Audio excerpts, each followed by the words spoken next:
All right, this is The Lord of the Flies, pages 72 through about 100, the guided tour, and wow, how very unlike all the other backgrounds that I have been using for these presentations.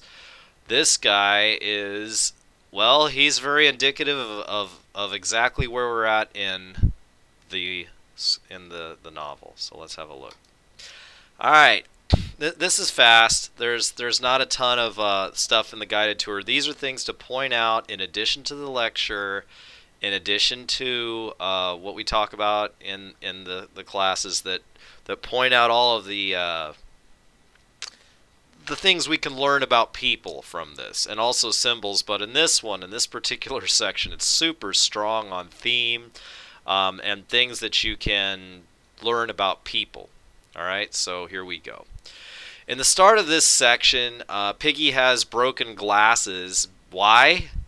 Because Jack hit him when Piggy accused Jack of making the fire go out, which Jack did. And when Ralph said it, Jack didn't do anything about it. But when Piggy said it, he gets hit in the stomach, and he gets sucker punched. He gets hit hard enough so he loses the air, wind knocked out of him. He doubles over, and then his glasses fall and his glasses break. And now one person has to be led by other people and helped by other people. Wow. Want to talk about a whole lot about human nature here. Why is it that Jack attacks Piggy and not Ralph? Why is it that Jack attacks Piggy at all?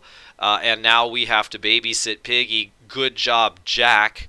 I mean, the whole thing, that whole thing tells us about people and human nature. So they use Piggy's working glass lens to light a fire and cook the pig on the fire. This is right after, I can't believe you let the fire go out. Oh, you would you? Hit him in the stomach. His glasses hit the rocks and break. And then they decide they want to eat. They have the guts to go taking Piggy's glasses and ask them for fire.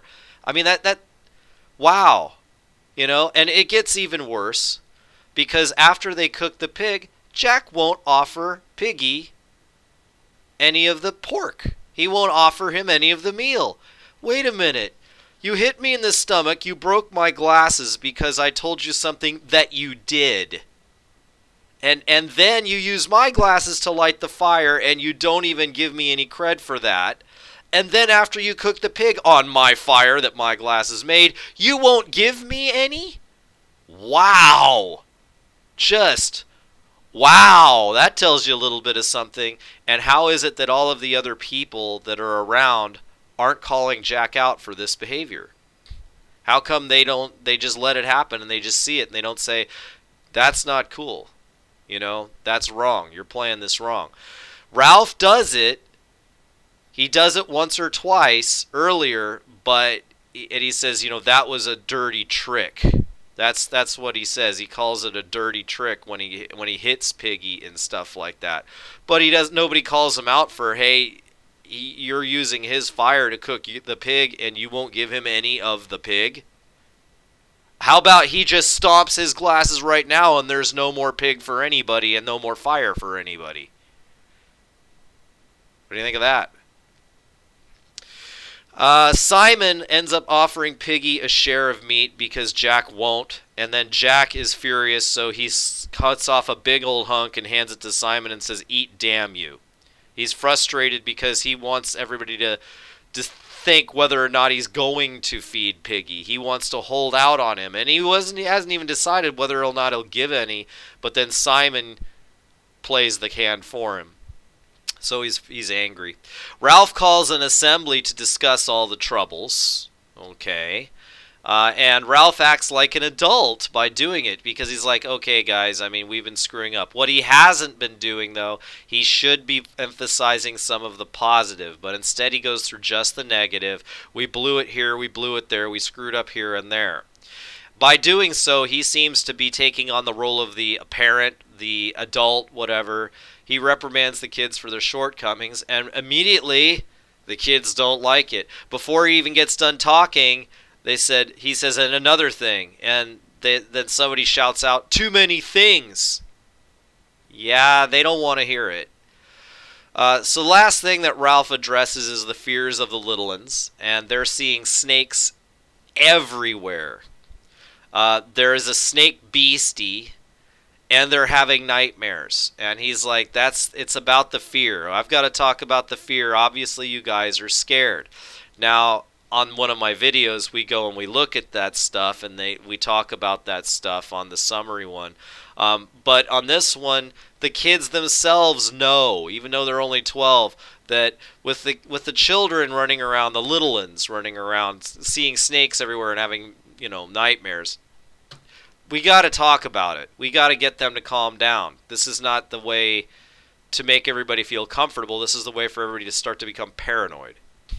So Jack, if you notice how that scene goes, he plays into those fears. He says he will kill the beast of their fears. I will kill this thing for you. But he also says he doesn't believe in it. There is no beast.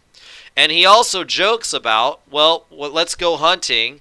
We can't. We have to leave the little ones behind if we do that. And who will protect them? He says, sucks to the little ones. On the one hand, he wants to do what the little ones want. He wants to go save the little ones from their beast.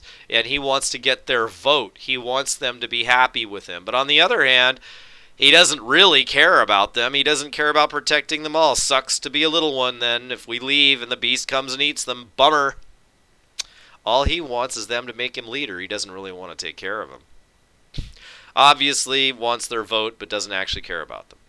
So the kids join Jack, and it shows that people have a lack of loyalty and a tendency to be fickle. They jump back and forth because they were happy with making Ralph chief. Then when Ralph tells them they're blowing it, then they want to go and hang out with Jack. And when Jack isn't working out because they're not ending up killing any pigs and they're getting hot and tired, they just bail on him and go do their own thing.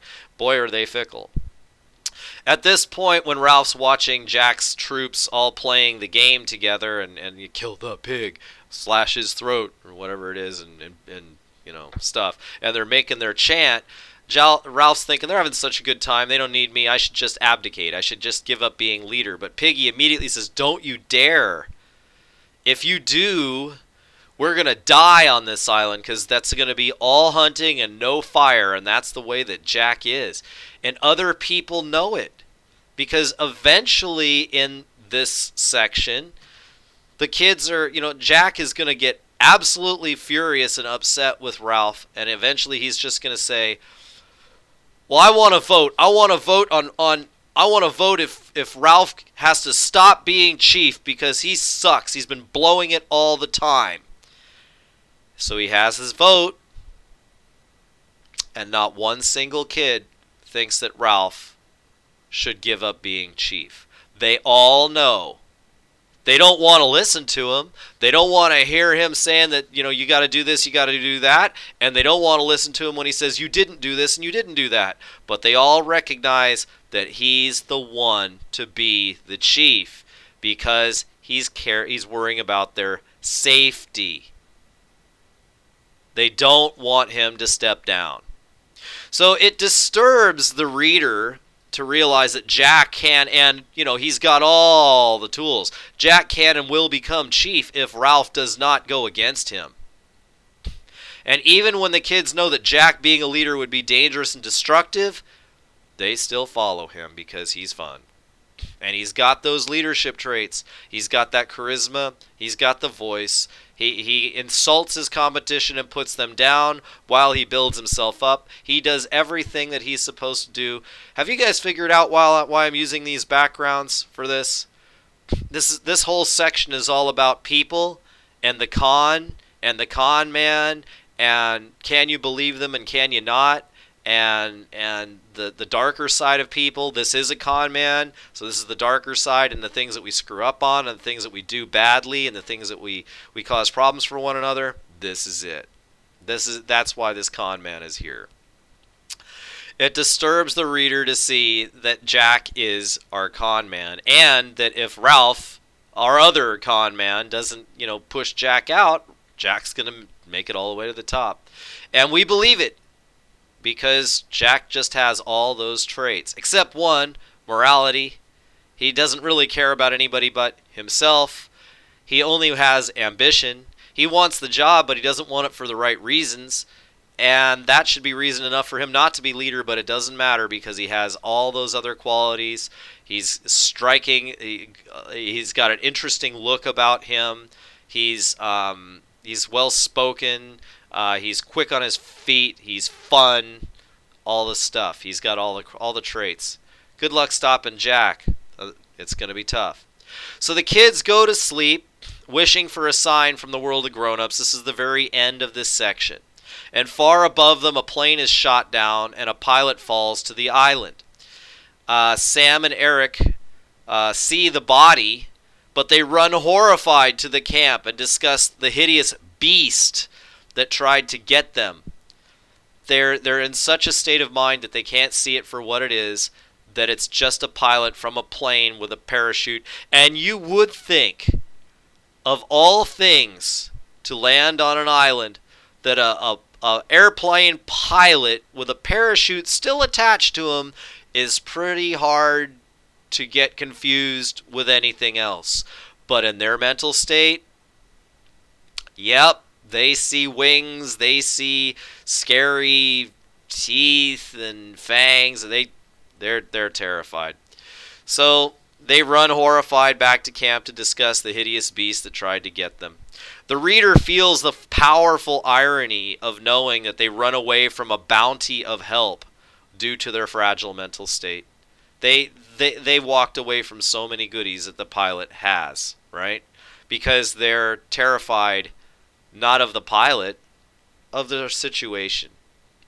So you can see there is just a ton. When you see something happening, ask yourself, what does this tell us about people?